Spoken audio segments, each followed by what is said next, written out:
Jikininki are ghouls which feast on the bodies of the dead. They appear as ordinary humans for the most part, except their features are more monstrous. They have sharp, pointed teeth which they use to peel the flesh off of the recently deceased. Jikininki are found near villages, usually in abandoned temples or old ruins. They avoid excessive contact with humans, but remain close to human settlements, as humans are their main source of food. Jikininki gain their sustenance by devouring the flesh and bones of the recently deceased. They do not enjoy their existence and do not find pleasure in eating the dead. It merely temporarily relieves some of the pain of their eternal hunger. Jikininki exists somewhere between the living and the dead.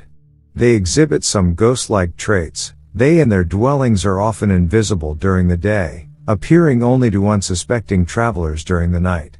They usually hunt their prey at night as well, slipping into temples when the dead are lain there for funerary prayers. Jikininki are closely related to gaki, hungry ghosts of Buddhist cosmology who are constantly starving but unable to eat anything.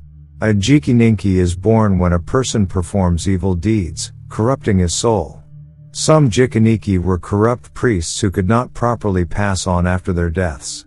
Others were once humans who, for some reason or another, developed a taste for human flesh. As time went on and they continued eating people, they gradually transformed into these monsters.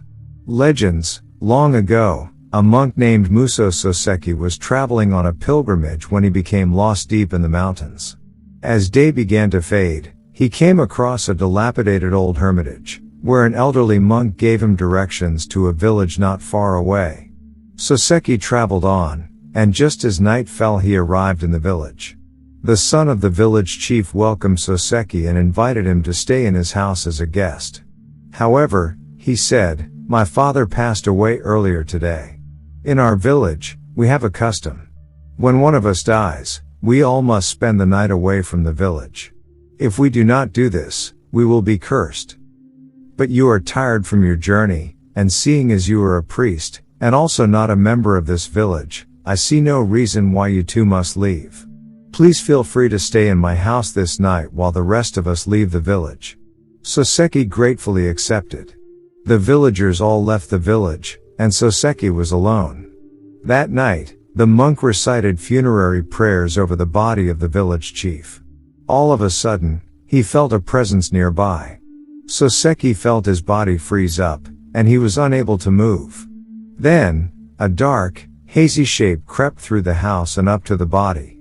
The creature devoured the remains of the village chief, and then slipped away as quietly as it had arrived. The following morning, when the villagers returned, Soseki told them what he had seen during the night. The village chief's son told him that this was just as the local legends say. Soseki was surprised, and asked why the monk living in the hermitage did not perform the funeral prayers for the village. The village chief's son seemed confused. "There is no hermitage nearby. What's more, there haven't been any monks in this region for many generations." Soseki traced his steps through the mountains to the old hermitage he had seen the night before. The old monk welcomed him into the hovel and told him, "I apologize for showing you such a sight last night. The monster you saw in the village chief's house was me. Long, long ago I was a priest. I lived in that village, and I performed many funeral services for the dead. However, all I could think of was the payment for my services, and not the souls of the deceased. Because of my lack of conviction, when I died I was reborn as a Jikininki. Now, I am forced to feed off the bodies of the dead. Please, save my soul and release me from my torment." In that instant, the elderly monk and the dilapidated old hermitage both disappeared. Soseki was sitting on the dirt, surrounded by tall grass. The only feature nearby was an ancient, moss-covered gravestone.